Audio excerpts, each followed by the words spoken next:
Well, that was a track called F Groove. It's on an album called Unknown Territory that Dick released in 1994. Do you want to tell us who the harmonica player was on that track? I can't remember. Yeah, you can. You can't remember 30 seconds ago anymore. No, it was Huey Lewis. Huey, that's who. All right. I remember Huey. He was a good guy, too. Yeah. I'm very funny about people that work with me. And when it came to that, it was more of a deeper story about Huey. And but anyway, in the end, like as I say, he was a very humble person. And that's what I like, was humility in people, because I had been in the martial arts all my life, and I had that beaten into me. And so that's basically it. When he came to me, and his smile and the way he held his demeanor is the word. Mm-hmm. It was. Plus, I love the harmonica. I play a chromatic harmonica, so he was not only an excellent player, but he was an excellent person from soul. Yeah. That was see, every one of those CDs. I got to tell you, I felt were my last. Oh yeah. Whenever I finished the CD, I said, I'm not going to be able to do another one, because every time I would go into a studio, I'd recorded at Chicken Ranch, and my favorite place, and I would say, I have no idea what I'm going to record. I never had an idea of what I was going to record on the way to the studio, and we stayed there for a week, and then I'd sit down, and I would just create it while we're playing. Everything was spontaneous.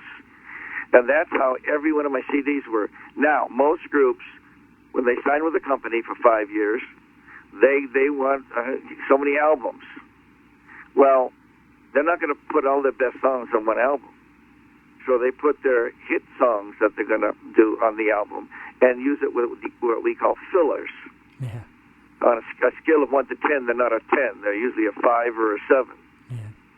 So they save the 10 for the hopefully wannabe a hit. Well, with me, on a scale of 1 to 10, every song I get involved with is a 15. Yeah, there you go. That's the way I do things. I wanted to talk for a moment about Jimi Hendrix. I understand you met him when he was still playing with Little Richard, and he wasn't yet the incredible solo artist he later became.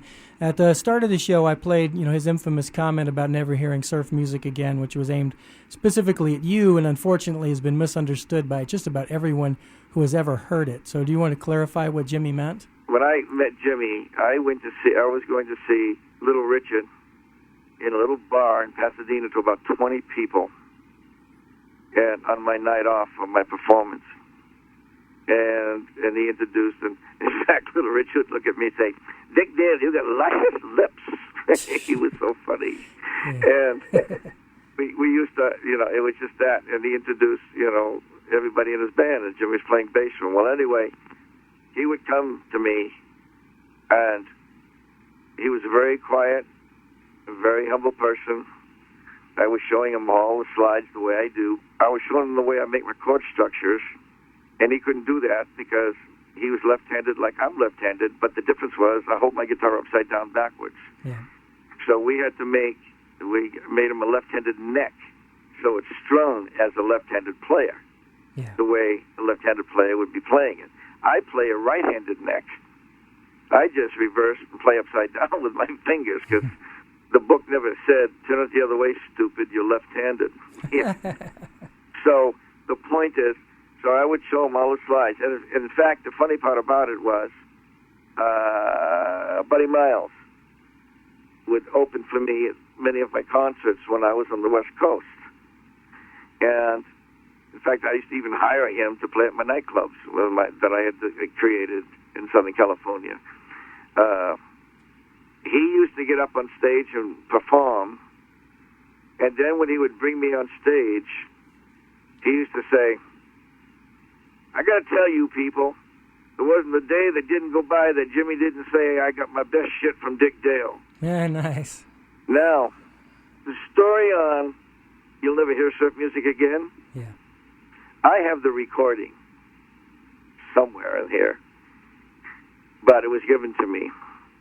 While they were recording, I had a bout with cancer, rectal cancer, from straining, from polyps, from hemorrhoids, but it went into what they call the deadly 14 inches.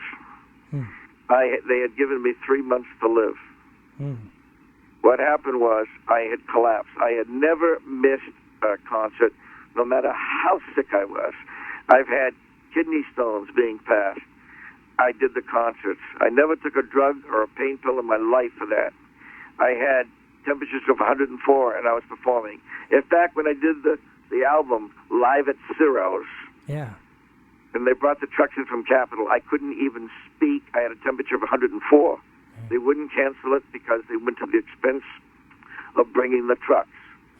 And that's when they gave me a shot of Jack Daniels, and they said, drink this, and it will open up your throat. Well, I drank it, and it kicked the crap out of me.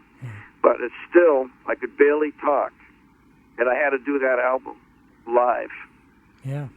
But getting back to Jimmy, well, what happened was I had dropped, collapsed, and I went into the hospital, and I was going to miss my concert that I was doing that night. So I got a group to play the stuff that I play, and I know his name. I've known his name all the time, but as we speak, my brain tends to fall asleep. So what happens is those damn ginkgo biloba pills, they don't work because I can't remember where I put the bottle. But anyway, Dave Myers and the Surf Tones. That's who it was. Okay. And it became Dave Myers and the Prophets afterwards. But Dave went and copied me right to the tilt with the guitar, with the thing, every amplifier. Every time I painted my guitar, he would paint his the same color, and things like that. Well, Dave played for me that night, and while Jimmy was recording, he said, we have a terminology, a term that we say if somebody doesn't show up to perform, they say he did a no-show. And Jimmy said, man, I heard Dale did a no-show. And his guitar player said, no, man, he's dying. And then Jimmy said, he hesitated, and then he said, you'll never hear surf music again. And he hesitated, and he said another sentence. And he said, I bet that's a big lie. Because he knew how tough I was. I've never backed down from nobody, nothing in my life. And he knew this.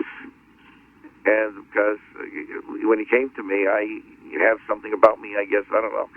They either like me or they don't. But the point lies, he liked me from what I gathered. And he said, well, I bet that's a big lie. Let's go home, boys. So that's the story of that one. Well, Dick, I want to thank you for sharing your stories and your wisdom with us, and I especially want to thank you for all the great guitar playing you've given us all these years. You're an inspiration.